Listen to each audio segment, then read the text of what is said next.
اور ایران نے تو کہا کہ یہ آبنائے حرمز عبور کرنے کی کوشش کر رہے تھے، لیکن اطلاعات یہی ہے کہ یہ امریکہ کے اس حملے کے جواب میں تھا۔ اب کتنا نقصان ہوا ہے اس کا تو ظاہر ہے امریکی سینٹا کام نے ہمیشہ کی طرح وہی دعویٰ کیا، سینٹ کام کہہ رہے ہیں ہمارا تو کوئی نقصان ہی نہیں ہوا، ہمارے تو سارے طیارے ڈرون محفوظ ہیں، لیکن ایران نے ویڈیوز بھی جاری کی ہیں۔ اب دیکھیں حالات کیا نظر آ رہے ہیں اس وقت۔ ڈونلڈ ٹرمپ ایک طرف پوری کوشش کر رہے ہیں کہ اس معاہدے کی آڑ میں وقت حاصل کرتے ہوئے ایران سے یورینیم کسی طرح اپنے قبضے میں لے لے، کہ اب تک وہ کامیابی نہیں ہے۔ اب پوزیشن اس کی کیا ہے اس وقت؟ انتہائی کمزور۔ 14 نکاتی ایجنڈا جو امریکہ کو ایران نے بھیجا، اس نے کہا میں 12 شرائط ماننے پر تیار ہوں، صرف 2 شرائط، یعنی یورینیم والی جوہری ہتھیاروں کا معاملہ، اور دوسرا یہ آبنائے حرمز تیل کی رسد پر کنٹرول۔ اب اس میں ڈونلڈ ٹرمپ نے جو نیا سانپ چھوڑ دیا ابراہم اکارڈ، یعنی اسرائیل کو تسلیم کرنا، اس کا ایران سے براہ راست کوئی تعلق بھی نہیں، لیکن اس کی ویلیو سب سے زیادہ ہے، سب سے بڑا معاملہ بن گیا، اور یہ ہے اسرائیل کا دباؤ۔ ایک طرف وہ کہہ رہے ہیں ایران کے ساتھ معاہدے میں حزب اللہ اور لبنان پہ جو کارروائیاں ہیں اس کی ہمیں آزادی کی ضمانت دیں، انہیں شامل نہیں کرنا۔ دوسری طرف نیتن یاہو اپنی فوج کو حکم دے رہا ہے کہ 70% سے زیادہ علاقے پر فی الفور قبضہ کریں، تاکہ ابراہم اکارڈ معاہدے پہ اگر یہ تیار ہوں تسلیم کرو تو ہمارے پاس زیادہ سے زیادہ علاقہ قبضے میں ہو۔ لبنان پر انہوں نے اپنی پیش قدمی میں بڑی تیزی کی ہے۔ غزہ پر اسی طرح بمباری کے بعد وہاں زمینی فوج کوشش کری کہ زیادہ سے زیادہ وہ یلو لائن جو لگائی ہیں ہٹا کے علاقہ اپنے قبضے میں لے ہیں، تاکہ نیتن یاہو اپنی قوم کو بتائے اسرائیل کو کہ دیکھیں میں نے کتنا بڑا گریٹر اسرائیل آپ کے لیے بنا لیا۔ 91 دن کی جنگ میں ظاہر ہے بیانیہ نہیں چاہیے، اور یاد رکھیں سب سے اہم معاملہ کہ اسرائیل میں انتخابات ہیں 27 اکتوبر 2026۔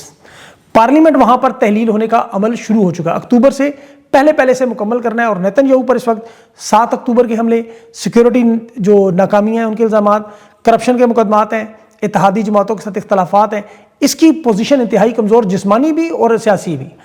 اسرائیل کے اندر ایک طرف سیاسی بحران بن چکا ہے، وہاں پارلیمنٹ نے خود کو تحلیل کرنے کے عمل کی منظوری دے دی ہے۔ اب آپ یہ باتیں اپنے ذہن میں رکھیں۔ اب اس جنگ کے دوران ڈونلڈ ٹرمپ کے مڈ ٹرم الیکشن کو بھی یاد رکھیں، جو آپ کو یاد کراتا رہتا ہوں، جس کا اس نے آج کہا مجھے اپنے مڈ ٹرم الیکشن کی پرواہ نہیں ہے۔ اگر پرواہ نہ ہوتی تو کہتا کیوں؟ یہ ساری جنگ ہی اقتدار کی ہے۔ ٹرمپ اور نیتن یاہو ظاہر دونوں نے اپنی عوام کو دکھانا ہے کہ ہم کتنے فتح یاب ہیں۔ 91 دن کی جنگ میں ابھی تک دیکھیں ان کے پاس کیا ہے دکھانے کو، پوچھیں ان سے کہ آبنائے حرمز تو وہ 3 مہینوں سے بند ہے۔ یورینیم کے معاملے پر یہ 3 دفعہ معاہدے کے لیے ڈیل کے اتنے قریب پہنچ کے ناکام ہوئے، بار بار معاہدے لیک ہوئے، بار بار معاہدے بنتے ٹوٹتے نظر آتے رہے۔ تو اب ان کے پاس جو بحری ناکہ بندی ہے آبنائے حرمز کی، وہ ختم کرنا، ایران کو $12 ارب واپس کرنے، جس کی قطر نے منظوری دے دی کہ امریکہ کی مرضی کے بغیر بھی ہم دے سکتے ہیں۔ دوسری طرف چین کہہ رہا ہے کہ یہ معاہدہ ہوگا تو صرف اقوام متحدہ کے زیر تحت، جسے ٹرمپ نہیں مانتا اور وہ ٹرمپ کے بنائے ہوئے اتحاد نہیں مانتے۔ اب ٹرمپ دعوے کر رہا ہے کہ بات چیت جاری ہے، فریم ورک تیار ہے، لیکن یہ فریم ورک ایسا فریم ورک کہ جس پر دستخط نظر نہیں آتے، سپریم لیڈر علی خامنائی کے دور دور تک نہیں، اور ٹرمپ چاہے ناکہ بندی اٹھائے، 60 دن کے نیوکلیر پروگرام کی بات چیت کرے، سیز فائر کو لمبا کرے، لیکن سب کچھ زبانی جمع تفریق۔ معاہدہ جو لیک ہوا اسرائیل کے پاس آیا، عرب دنیا کے پاس آیا، اسے آپ پڑھیں تو اس کے اندر سارا کھیل الفاظ کا ہے۔ ایران کی طرف سے جو شرائط تھی جسے امریکہ نے مسترد کیا، امریکہ کی طرف سے جو شرائط تھی وہ ایران نے مسترد کی، یعنی دونوں طرف سے ظاہر بیانیہ ہے۔ ایران وقت حاصل کرنے میں زیادہ سے زیادہ جنگی تیاریاں کر رہا ہے، اور امریکہ اپنے اہداف حاصل کرنے۔ بیلسٹک میزائل امریکہ ختم نہیں کر سکا، ایران کے پراکسی نیٹ ورک ختم نہیں کر سکا، تیل پر قبضہ نہیں کر سکا۔ آیت اللہ کے ذریعے جو انتخابات میں سپریم لیڈر کی جو بنانے کا مرحلہ تھا، اپنی مرضی کا یعنی لیڈر لگانا، وہ بھی کامیاب نہیں، بلکہ جو اتحادی کھوئے، اب امریکہ کے اتحادی کہاں چلے گئے؟ دفاعی معاملات، اسلحے کی خریداری، امریکی سسٹم اور ہتھیار خریدتے وہ اب کینیڈا سے لے کے یورپ تک اور بھارت سے لے کے افریقہ تک وہ چلے گئے چین کی طرف۔ اور اس کا نقصان ٹرمپ کو کیا ہوا کہ جنگ سے زیادہ وہ جو معاشی طور پہ نوکریاں پیدا کرنی تھی، دفاعی معاہدے کرنے تھے، وہ ڈالرز اکٹھے کرنے، وہ سارے ضائع ہو گئے۔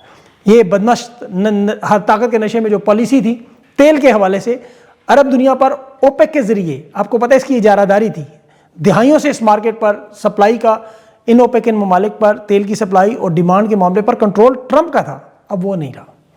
دنیا دیکھ چکی ہے کہ عالمی توانائی کی سپلائی ایران کے چند ڈرونز اور چند فوجی کارروائیوں کی محتاج ہے، قیمت وہ طے کر رہے ہیں زیادہ یا کم۔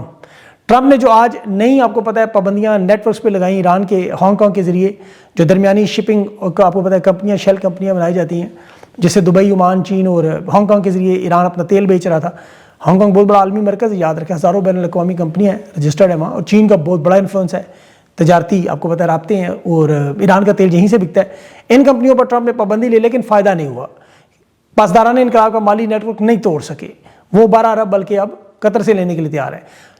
ٹرمپ کو یہ تمام ناکامیاں مجبور کریں کہ کوئی ایسی حرکت کی جائے، کچھ ایسا کیا جائے کہ مڈل ایسٹ سمیت دنیا کی تمام تاریخ 100 سال تک اسے یاد رکھے، اور وہ ہے ابراہم اکارڈ پارٹ 2، تاکہ امن کا دیوتا بن جائے۔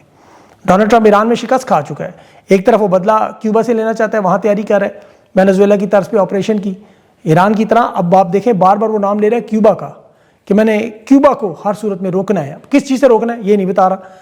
تازہ ترین سروے میں اس نے جنگ کے حق میں جو سروے کرایا، 79% لوگ کیوبا پر ملٹری حملوں کی تائید کر رہے ہیں، ٹرمپ کے سروے ہے۔ کیوبا کے ارد گرد امریکی فوجی اڈے پوزیشنیں سنبھال لی ہیں کہ بغیر وارننگ کے کہیں بھی آپریشن ہے، لیکن یہاں معاملہ اس خطے کی جنگ کا بڑھتا جا رہا ہے۔ اس میں آپ روس دیکھیں، اچھا کیوبا پہلے آپ کو بتا دوں کہ روس اور چین کا ایک معاملہ بڑا اہم تھا، کہ ٹینکرز وہاں سے آپ کو پتا ہے تیل لیتے اور بیچتے ہیں۔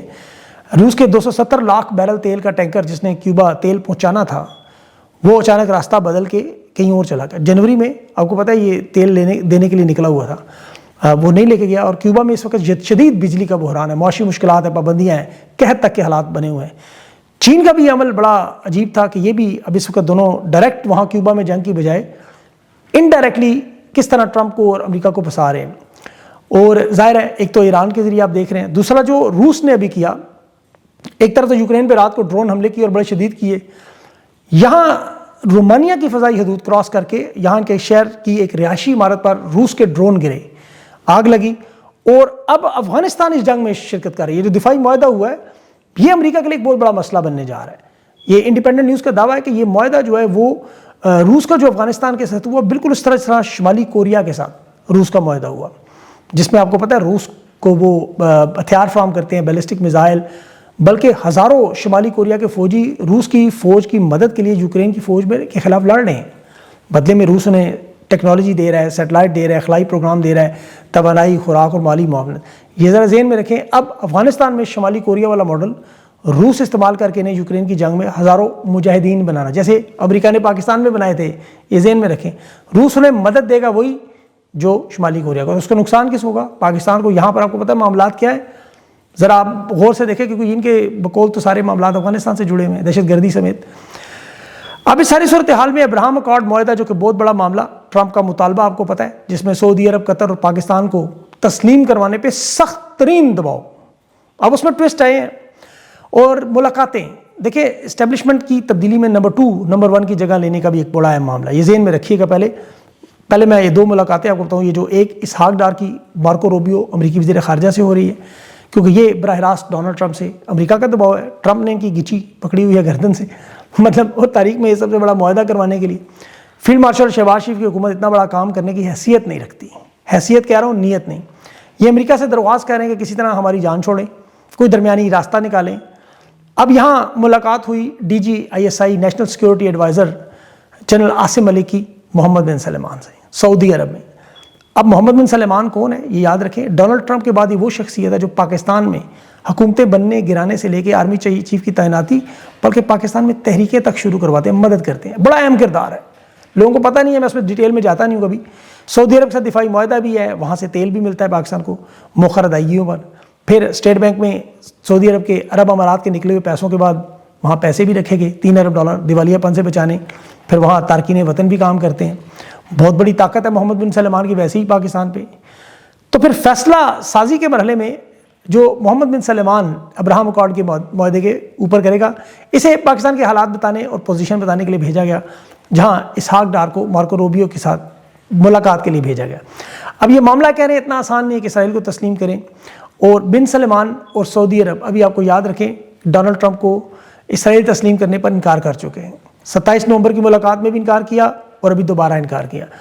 اب چونکہ ٹرمپ کی فیورٹ فیلڈ مارشل کے ساتھ دوستی ہے، تعلق ہے، مائی فیورٹ فیلڈ مارشل ہیں، اور سعودی عرب کے ساتھ آپ کو پتہ ہے پاکستان اس معاملے پر تو تیار ہے، سعودی عرب اسرائیل کو تسلیم نہیں کرتا تو پاکستان کدھر جائے گا؟ لیکن گردن کس کے ہاتھ میں، ذہن میں رکھیں۔ یہاں عوامی رائے ہے، سیاسی جماعتیں ہیں، قیادت ہے فلسطین پر، تاریخی پالیسی ہے ہماری۔